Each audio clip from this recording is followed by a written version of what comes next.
Good evening, everyone. Topic for today, class 11, dimensional analysis. Basically, the study of dependence of a quantity on the base units is called dimensional analysis. Every base quantity like m and t, mass, length and time.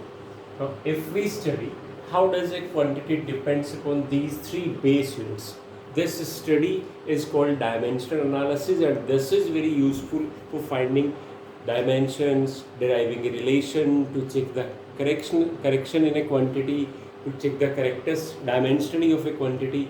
So we start with the few dimensions.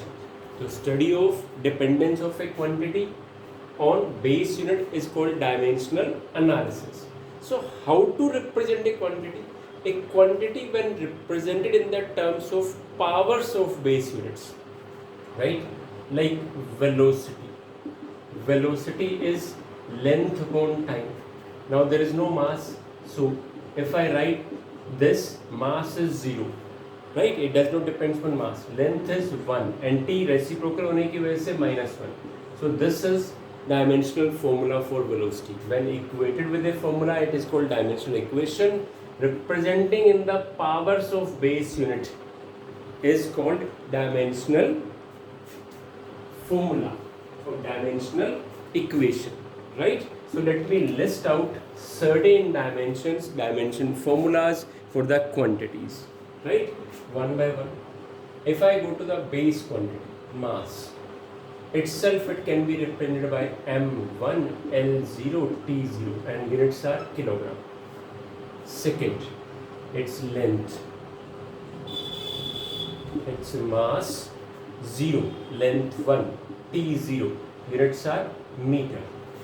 Third, itself time, as it is base quantity, ये किसी और पे depend नहीं करती, इसलिए इसके dimensions m0, l0, t1 आएंगे, units are second. अब इन तीनों की हेल्प से कुछ डिराइव्ड क्वांटिटीज पे जाते हैं. बेटर रहेगा हम उन क्वांटिटीज को पहले डिस्कस करें जो हम 10th तक पढ़ चुके हैं. So let me list out those quantities. Let me begin with velocity.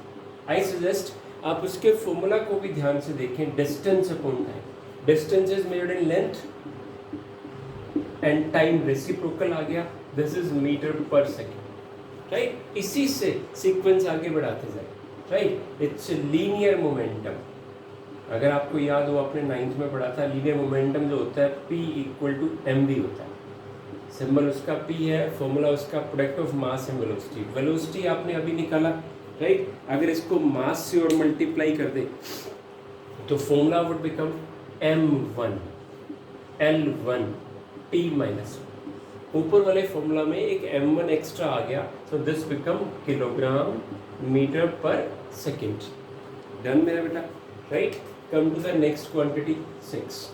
It's acceleration. Acceleration अब क्या होता है?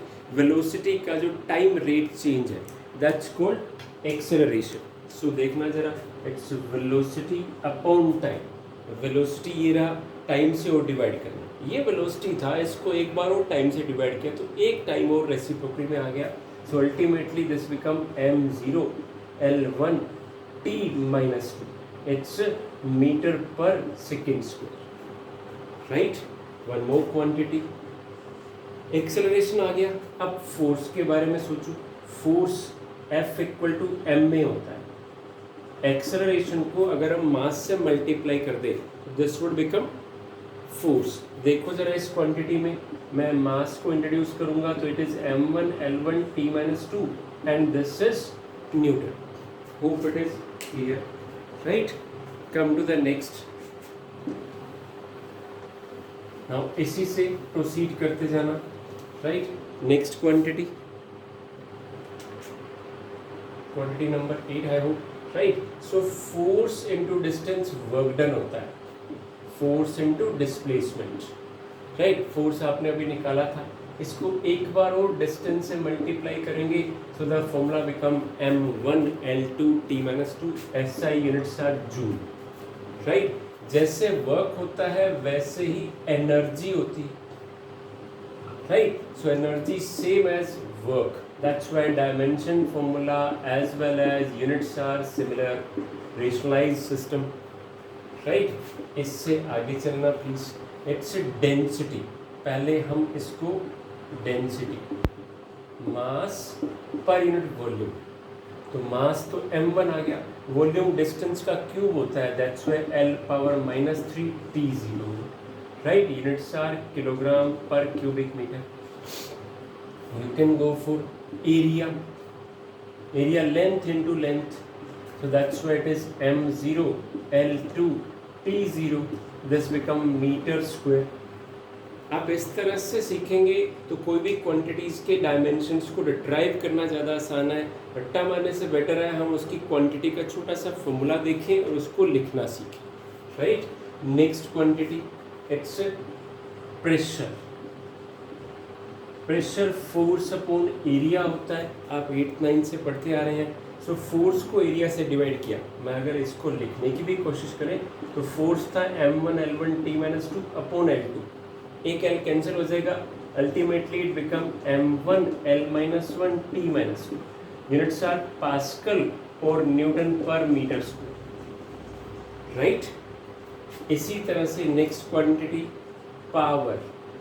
पावर होता है work done upon time taken. ये वर्क डन था, इसको एक बार और टाइम से डिवाइड करना है, करके देखो बच्चों, m1 L2 T-3 और SI units are watt, done, right. So this is another point, clear. इसी तरह से हम लिस्ट आउट करते करते बहुत सारी क्वांटिटीज को कवर कर सकते हैं। थोड़ी सी और करते हैं। Next quantity, let me go to the quantity number 4, angle. Now how angle is defined? Angle is arc upon radius. मैं एक डायग्राम बनाऊं, ये छोटा सा एक सर्कल, इसमें छोटा सा एंगल कैसे बनाते थे? Arc upon radius. आर्क भी एक लेंथ है, रेडियस भी एक लेंथ है, इसलिए ये L1 upon L1 ultimately m0 L0 T0, dimension less लेकिन इसके यूनिट्स होते हैं। ये इकलौती ऐसी क्वांटिटी है जिसके यूनिट्स हैं बट डायमेंशंस नहीं है। SI units are radian. इसी तरह की एक क्वांटिटी रिफ्रैक्टिव इंडेक्स ली जा सकती है।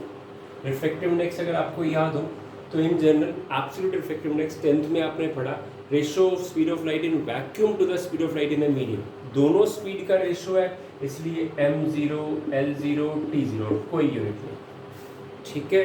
इसी तरह से नेक्स्ट क्वांटिटी आप वेवलेंथ पे जा सकते हैं। वेवलेंथ एक काइंड ऑफ लेंथ है, सिंबल इसका लैम्डा होता था, that's why m0 L1 T0। SI units are metre. इसी कैटेगरी में आप फ्रीक्वेंसी और टाइम पीरियड पे भी जा सकते हो। Frequency number of repetition reciprocal to the time period होता था, that's why m0 L0 T-1 units are hertz और second inverse, right my dear. इसी कैटेगरी में आप next acceleration due to gravity, आपने 9th में पढ़ा था, छोटा g। Now, as it is acceleration due to gravity, that's why units are same as acceleration, right? It's a meter per second square. Then मेरे बच्चे, right? इसी category में आप एंगुलर स्पीड ले सकते हो, angular velocity, omega symbol angle upon time. एक tyre, एक फैन जब घूम रहा है तो उसकी स्पीड जो है दैट्स कॉल्ड एंगुलर स्पीड, और उस एंगुलर स्पीड को मेजर करने के लिए जो क्वांटिटी है that's called angular velocity, right. इस एंगुलर वेलोसिटी का formula it's m0 L0 T-1। Frequency के जैसे हैं, although it's angular frequency radian पर सेकंड, हर्ट्ज भी लिखे जा सकते हैं, राइट। ये दिस विल बी यूजफुल जब हम रोटेशन पढ़ेंगे तो ये काम आएगा, राइट। अब कुछ ऐसी क्वांटिटीज पे जाते हैं जिनके डायमेंशन थोड़ा सा डिफरेंटली, कुछ constant quantities, right. Let me proceed. आप सबने न्यूटन्स लॉ ऑफ ग्रेविटेशन पढ़ा था। उस न्यूटन्स लॉ ऑफ ग्रेविटेशन में जो क्वांटिटी आती है it's capital G, right. It's capital G। Capital G कहाँ से आता है? It is F(r²) upon m1m। May I write a complete formula? F is equal to G m1 m2 by r², universal constant of gravitation. अब अगर आपको formula आता है तो आप इसके डायमेंशंस को डिराइव कर सकते हैं। m1 L1 T-2 distance L square और मास का स्क्वायर आ गया। m1 m2 दोनों मासेस है, r डिस्टेंस है, इसको कैंसिल करो, ultimately this become m-1 L3 T-2। Units are newton metre square upon kilogram square, right. इसी तरह से किसी भी कांस्टेंट को आपको निकालना हो तो अगर आपको उसका फॉर्मूला आता है, it's okay, you can go for such. I believe आप पहले उन फॉर्मूलाज को लें जो आप 9th तक 10th तक पढ़ के आ चुके हैं। बना दो प्लैंक्स कांस्टेंट, आइंस्टाइन इक्वेशन है फोटोइलेक्ट्रिक एनर्जी, H जो है it is called Planck's constant और न्यू फ्रीक्वेंसी का सिंबल है। तो प्लैंक्स कांस्टेंट का फॉर्मूला क्या आएगा, एनर्जी अपॉन फ्रीक्वेंसी। तो अगर मुझे प्लैंक कांस्टेंट के लिए फॉर्मूला निकालना है तो एनर्जी आएगा m1 L2 T-2 और फ्रीक्वेंसी का फॉर्मूला था T-1। So ultimately this become m1 L2 T-1, right. This is for frequency.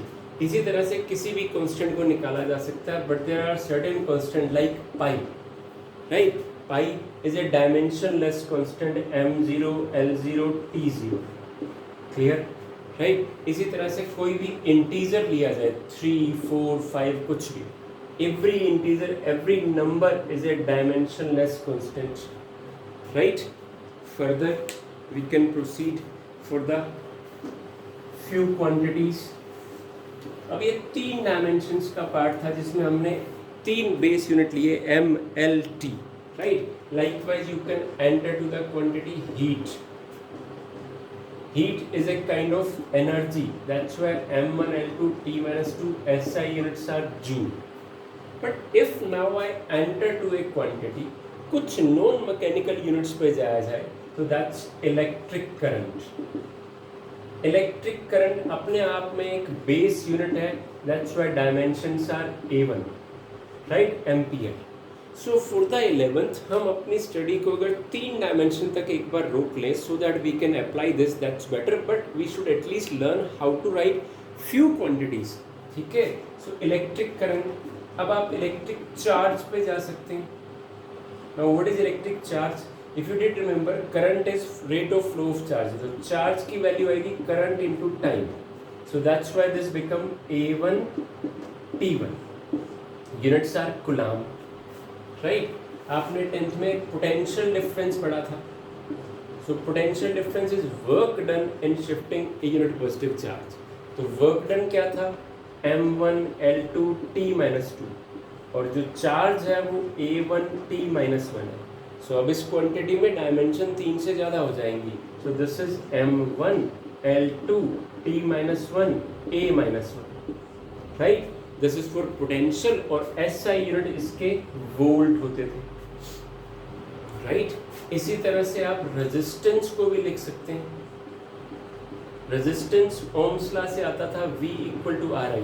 तो रेजिस्टेंस की वैल्यू वोल्टेज या पोटेंशियल डिफरेंस अपॉन करंट होता है। ये रहा पोटेंशियल डिफरेंस और ये रहा इलेक्ट्रिक करंट। मतलब इस क्वांटिटी को अगर एक बार और A1 से डिवाइड कर देंगे so it is m1 L2 T-1 A-2 और SI यूनिट्स ओम, ये सिंबल और ये लिखने का तरीका।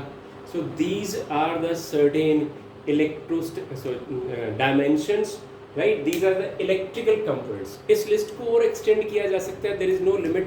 आप कुछ क्वांटिटीज जो आपने 11th में पढ़नी है लाइक विस्कोसिटी, स्ट्रेस, स्ट्रेन, उनको भी आप लिस्ट आउट कर सकते हो, but for the time being पहले इनको लिखने का तरीका सीखें सो दैट वो फॉर्मूला आपको आता है। अब आप एक ऐसी क्वांटिटीज पे जाएं जिसका फॉर्मूला ही आपने नहीं पढ़ा, उससे बेटर है जो आप पढ़ चुके हैं उन क्वांटिटीज़ का एक लिस्ट तैयार करें, राइट, और उनके डायमेंशंस लिखने की कोशिश करें।